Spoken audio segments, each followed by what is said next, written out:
Alô, eu sou o Cowboy Toybunny, Cowboy Digital, o seu captor digital na masmorra digital. E hoje a gente vai falar sobre uma creepypasta dark romance de My Little Pony. Esse canal não é para crianças.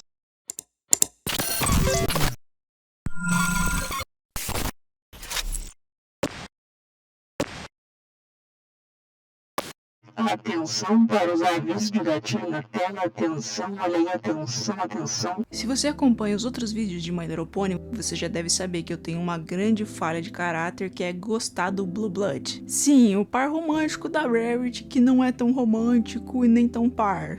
Eu simplesmente fico obcecado pelo conceito de um príncipe completamente presunçoso e patético que se acha muito foda só porque tem um cabelo lindo. Igual eu. Essa creepypasta ela é meio dark romance. E eu já deixo claro aqui que eu não tenho nada contra dark romance. Já consumi muito anos atrás. Desde que você leia com a intenção de que é terror e não romance. E não fique reproduzindo as coisas que estão lá. E não deixe isso modificar a sua ideia de romance saudável. Tá tudo bem. Tá, eu sei que algumas obras são meio edgy, meio forçadas, meio gore pelo gore, mas o terror é divertido na maioria das vezes. Então vambora. Na verdade eu trouxe hoje duas creepypastas resumidinhas e traduzidinhas, as duas pela autoria de The Tobacconist, que podem ser encontradas no fanfiction. A primeira parte se chama Play For Me, ou Toque Pra Mim. Toque música, hein? Não vai pensar, é música, hein? Octavia acorda ao som de água pingando. Ela levanta com dificuldade e olha em volta. Era um cômodo pequeno, com poucas coisas. Um colchãozinho mofado onde estava deitada, uma vela que ficava bem no centro e uma armadura no canto. Também havia uma única porta. Ela tenta abri-la, mas, logicamente, não abre. Olá, alguém aí? Octavia então percebe a armadura no canto se mexendo. Ela fica em duas pernas, mas perde o equilíbrio, caindo sobre sua barriga. A armadura pareceu encará-la, enquanto se arrastava para longe rapidamente. Ela diz à armadura que se chama Octavia e pergunta quem está ali, mas a coisa nem se mexe. Octavia começa a choramingar no canto do quarto. Ela não sabia ao certo há quanto tempo estava ali até ouvir o tilintar de uma chave na porta. Quem entra no seu cativeiro é o príncipe Blue Blood, trazendo um violoncelo. Ele deixa o instrumento no chão perto dela e comanda. Toque. Octavia grita perguntando aonde está, e Blue Blood acerta um tapa na sua boca. Ele demanda de novo. Toque. Ela pergunta aonde está e se recusa novamente. Blue Blood simplesmente sai e tranca a porta. Octavia volta a se sentar no seu colchãozinho mofado. A vela no quarto já estava bem pequena e logo se apaga. Ela chorou na escuridão. Mais um tempo incontável se passou, e o estômago de Octavia começou a rugir de fome. Ela tenta puxar a conversa com a armadura de novo, mas sem resposta. A porta se abre novamente e lá vem Blue Blood. Dessa vez, ele carregava um sanduíche e uma nova vela. Ele deixa essas coisas no chão e gesticula apontando para o instrumento, demandando que ela toque. De novo, Octavia se recusa, fazendo com que o príncipe leve o sanduíche e a vela embora. Ele tranca a porta como de costume. Octavia pressiona seu rosto contra o buraco da chave na porta. Mas rapidamente a armadura a puxa para longe pela cauda. Ela acha estranho não ter ouvido ela se aproximando dessa vez.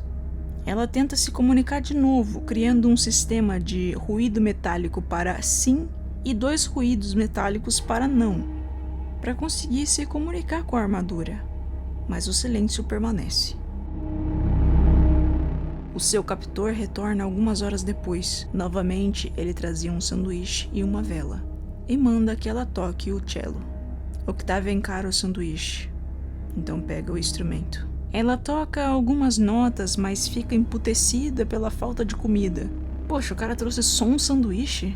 Ela diz que tá com muita fome e precisa de algo para comer. Blue Blood a deixa na escuridão, levando a vela e o sanduíche embora. Octavia se levanta correndo e se joga contra a porta, resultando em alguns pequenos ferimentos que brotam em sua pele. A armadura viva a pega e coloca no colchão novamente. O processo se repete. Ela se joga contra a porta e é colocada de volta no colchão. Depois de algum tempo, Blue Blood retorna com a sua oferta singela, vela e sanduíche, e diz: Toque. Octavia tocou um refrão, com Blue Blood encarando seus movimentos o tempo todo. Ele sorriu e levantou o casco. Ela parou. Ele deixa o sanduíche e a vela. Sabe quando você tá com tanta fome que você praticamente pula a cena da comida? Octavia enfiou o sanduíche com tudo na boca e lambeu as migalhas, depois lambeu os cascos. E depois notou que a porta tinha sido deixada aberta. Ela se sentiu afundando de excitação e começou a suar nervosamente. Ela olha para a armadura, parada ali no canto. Olha para a porta. E então se afasta, voltando para o colchão. A armadura permaneceu parada. E Octavia encarou o cello. De repente, a porta estava fechada. A armadura tinha se movido um pouquinho para o lado. No dia seguinte, novamente, Blue Blood veio com velas e sanduíche. E uma novidade. Uma tigela de metal com água. Ele coloca todos os objetos no chão. Octavia pega o cello e toca um refrão. Blue Blood balança a cabeça. Ela tinha escolhido uma canção mais animada dessa vez. Blue Blood concorda, deixando as velas e os mantimentos. A porta se abriu novamente mais tarde, mas não era Blue Blood. Achei mais uma aqui, gente. Disse o guarda por cima do ombro. Tá tudo bem, moça? A armadura. A armadura. O guarda olhou para a armadura. Estava parada. Ele até levantou o visor do capacete para dar uma olhada. Não tem nada aí. Disse ele. Vamos sair logo desse lugar. Não posso sair. É quando isso te pega. Fica vivo, ele... Clec, clec. E a armadura te pega. O guarda pegou Octavia e carregou até a porta. Ela manteve os olhos na armadura o tempo todo.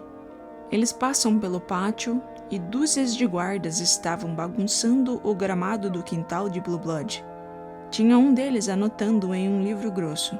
O resto estava tirando os pôneis do prédio. Haviam muitas carruagens de ambulância ao longo da estrada. Octavia continua falando sobre a armadura. O guarda apenas a leva até a ambulância. Octavia está num quarto de hospital, sem saber aonde ele é, já que não perguntou. Ela tinha que se manter atenta. Sabia que a armadura viria atrás dela. Ora, é uma bela cutie mark. Diz a enfermeira que entra colocando um sanduíche na mesinha ao lado da cama. O que é que você toca? Octavia começa a simular o movimento de tocar um cello no ar. Toque, toque, toque, toque, toque, toque, toque. E essa foi a primeira parte. Bom, eu achei bem interessante. A construção é um pouco lenta, mas faz bastante sentido. Mas assim, eu achei que ela surtou um pouco do nada. Calma, eu sei que ser encarcerado e ficar sem comida aí no escuro deve ser horrível. Mas eu achei que a atitude da Octavia não escalou muito bem. Ela só ficou completamente louca do nada e isso deixou ela meio caricata pra mim.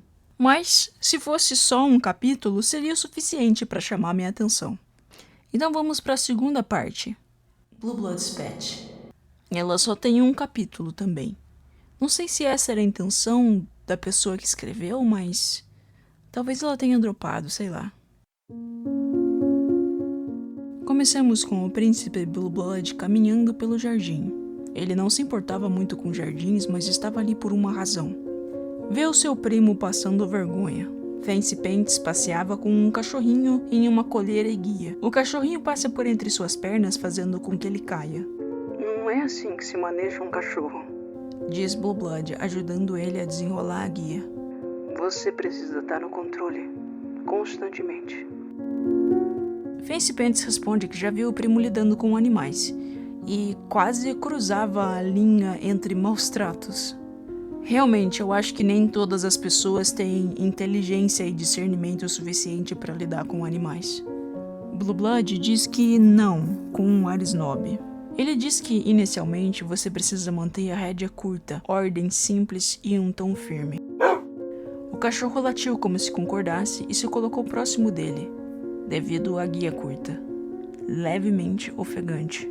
Fancy Pants diz que ele tem jeito com animais. Oxi. Blue Blood fala que é fácil e pergunta se o primo tem algum petisco. Agora, munido desses petiscos, ele demonstra alguns truques com o cachorro, como sentar e pegar o petisco no focinho. Fancy fica impressionado. Então ele pergunta se Blue Blood poderia ajudá-lo com o treinamento de banheiro. E ele dá o literal pior conselho que eu já ouvi na minha vida. Puna ele assim que acontecer. Ele precisa associar a ação com a dor. Não é isso que ele precisa. Ele precisa de paciência, treinamento inteligente e simples, e uma pessoa firme que saiba repetir a mesma ação várias vezes até o cachorro entender. Mas eu consigo ver o que a Creep tá fazendo aqui, tentando formar uma imagem. Fancy ignora o que Blue Blood falou, fazendo o mais certo possível, e pergunta se ele pretende ir à sinfonia hoje à noite. Eles combinam então de se encontrar na cabine VIP, que é dedicada aos patrocinadores. Eles se despedem, porque o Blue Blood acaba de checar seu relógio e diz que precisa ir cuidar de umas coisas. Mais tarde, os dois se encontram na orquestra. Blue Blood se irrita com o atraso de Fancy. A orquestra já estava se preparando para começar. Ele então vira para Fleur de Lis, que já está ali, e pergunta se o Fancy Pants tinha ido cuidar de alguma intercorrência. A Fleur balança a cabeça negativamente, e Blue Blood continua impaciente, batendo o casco em um arremate de ouro da sacada onde eles estavam. Fancy logo chega pedindo desculpas. Ele diz que o atraso foi porque ele acabou trombando com uma égua que também queria vir ao concerto. Era a Vinyl Scratch. Ela não tinha conseguido uma entrada, mas achou que conseguiria entrar de boa mesmo assim. Ela é apresentada por Blue Blood e para Fleur. O Blue Blood diz pra ela que ela não parece frequentar esse tipo de concerto. Ela responde que realmente não costuma vir esse tipo de rolê, mas veio pra ver a sua melhor amiga, a égua que estava tocando cello. Blue Blood diz que acha já ter visto essa daí. Vinyl diz que provavelmente sim, ela tocava em muitos eventos chiques. Ele folheia o folhetinho do concerto e checa o nome dela, Octavia. A Vinyl fala que Octavia estava realmente gostando muito desse trabalho novo e que elas estavam planejando utilizar o dinheiro extra para se mudar. O Blue Blood pergunta se tem algo de errado com onde elas moram atualmente. A Vinyl reclama do barulho da estação de trem, que dificulta muito o sono delas. O Blue Blood, muito solícito, diz que conhece um corretor, e a Vinyl passa o endereço delas para ele, para que ele possa passar para o corretor e elas receberem uma newsletter ali sobre as novas casas que estão à venda e tal. Todos então fazem silêncio, a peça já vai começar. Blue Blood andava em silêncio pelo piso de mármore do seu chateau. Ele puxa uma alavanca e escuta um suave sininho tocando. Um servente aparece de uma parede falsa e recebe o papel com o endereço rabiscado da orquestra. Pegue a égua cinza, mas tenha cuidado. Ela não vive sozinha. Faça parecer um assalto e não deixe rastros. Ele chama mais um servente depois que esse vai embora e diz: Prepare as rações da noite. Sem água dessa vez para 3B. E nem velas. O servente faz uma reverência e volta para a parede falsa. Blue Blood desce por degraus de pedra até uma adega. Ele remove umas pedras grosseiras de uma parede e entra em um túnel sem iluminação, esperando pelo servente, que trouxe uma bandeja com sanduíches, tigelas de água e velas. Ele então demanda que o empregado saia e tire uma chave do seu casaco. Destranca uma das muitas portas no túnel e leva para dentro um sanduíche, uma tigela e uma vela. Era um quarto muito mal iluminado com um piano no canto. E tinha um garanhão extremamente esquálido que encarou Blue Blood. Blue Blood gesticula para o piano. O prisioneiro corre até lá e toca o instrumento por 30 minutos, até que Blue Blood levante o casco. Ele deixa as provisões ali no chão e então sai, trancando a porta. Depois, ele foi para a porta do 3B. Havia uma égua imunda dormindo em um canto. Ele bate o casco no chão, assustando-a, que olha para ele assim que acorda. O Blue Blood demanda que ela toque o violino, mas ela responde fracamente que não. Blue Blood bate em seu rosto, que já estava muito marcado. A égua pisa com força no violino, quebrando o pescoço do instrumento. e diz novamente que não. Blue Blood suspira e então pega um pouco de corda no seu bolso. Ele a encurrala no canto. A égua de olhos verdes o encara. Ele envolve seu pescoço com uma corda e puxa as pontas em direções opostas, observando os olhos dela rolarem para dentro e as pálpebras piscarem aleatoriamente. Ela chutou lutando um pouco e então parou de se mexer. Blue Blood continuou por mais um tempo. Então a deixou cair. Guardou a corda e saiu do quarto, sem se importar com trancar. No próximo cômodo, Blue Blood encontra um grifo, que o encara. Então, pega um fagote, que é um instrumento de sopro grandão. Ele toca uma longa melodia. Blue Blood sorri e deixa o sanduíche no bico do grifo. Pega, Ele ordena. O grifo come imediatamente, então levanta o fagote de novo. Mas Blue Blood diz que não e sai pela porta. Há um servo ali, esperando por ele no corredor. Blue Blood instrui para que ele deixe isso no 3B e se livre da antiga ocupante. Fancy e Fleur são convidados por Blue Blood para tomar chá. Blue Blood diz que faz isso para retribuir o convite deles para a orquestra. A Fleur, então, pede no ouvidinho do Fancy para que ele pergunte onde fica o banheiro por ela. Blue Blood chama um dos empregados para acompanhá-la. Fancy pergunta se o Blue vai acompanhá-los na sinfonia essa noite, já que faziam alguns meses que ele não os agraciava com a sua presença. Suponho que deveria deixar a plebe me admirar. Mas terá que ser outra noite. Essa noite eu tenho horário para cuidar do pelo. Eles conversam um pouquinho sobre a pressão estética em cima do Blue Blood, sobre ele sempre ter que estar impecável. Ele diz que com certeza é o mais julgado. Mas e as princesas? Elas estão sempre na mira do público, mais do que qualquer um.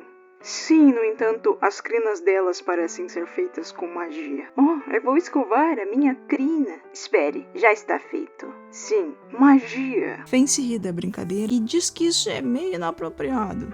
Quando Fleur retorna, ela sussurra algo novamente na orelha do Fancy Pants, que fica meio passado. Oh, perdão, mas a Fleur não está se sentindo bem. Precisamos encurtar a socialização. Novamente, peço-lhe 1000 desculpas.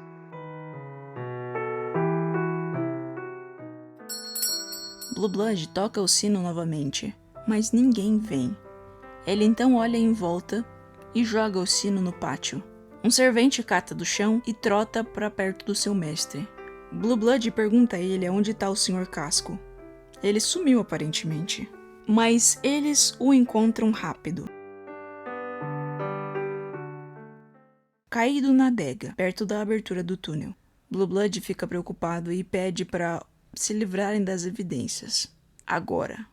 A porta então se abre abruptamente e 6 guardas entram apressados na adega. Blue Blood encara os olhos que o perfuravam. Posso ajudá-los? Casco atrás da cabeça e focinho no chão. Ou pode resistir. Será mais divertido para todos os envolvidos.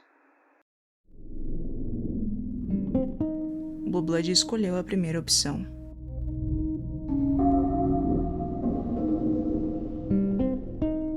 Quantos, senhor? Perguntou Fancy Pants aos guardas. 23. E não dá para saber quantos foram descartados. Os serventes do chateau estão soltando informações? Fancy Pants perguntou coçando a cabeça. Não, e eles nem podem. Eles são todos mudos. Blue Blood até ganhou uma placa por ter contratado pôneis com deficiência. Fancy pergunta se eles não podem escrever. E o guarda diz pra ele que eles já descobriram algumas coisas sim, através desse método, mas que ele não pode contar. Fancy Pants solta um saquinho de moedas sobre a mesa. Nosso jovem príncipe sequestrou pelo menos 40 pôneis ao longo de anos. Todos músicos talentosos e até profissionais. Na verdade, tinha um grifo no meio. Não entrevistamos ninguém ainda porque precisamos de psiquiatras. Parece ter começado há uns 5 anos atrás. Mas a maioria dos casos foram dispensados como roubos. Fancy pergunta o que acontecerá com Blue Blood agora, jogando mais um saco de moedas na mesa. O guarda devolve essa propina e diz: a mesma coisa que ocorre com todos os criminosos. Julgamento e prisão.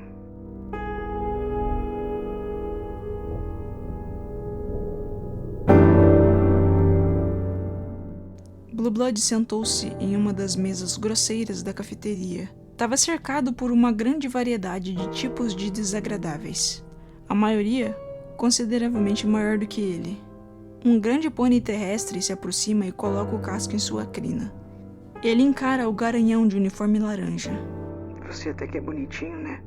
Quer passar a noite comigo? Disse ele encarando Blue Blood com segundas intenções. Blue Blood então enfia um soco entre os olhos do garanhão e pula em suas costas quando ele cai. Arranca um pedaço de crina do prisioneiro e prende em volta do seu pescoço. Implore. Blue Blood ordenou, apertando mais o pescoço.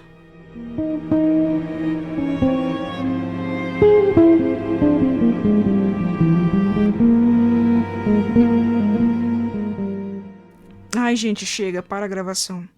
Eu tava gostando até essa parte do final, achei muito cringe, meio brega também. Mas no geral eu gostei bastante dessa creepypasta, mais do que eu imaginei que ia gostar. É um conceito, né?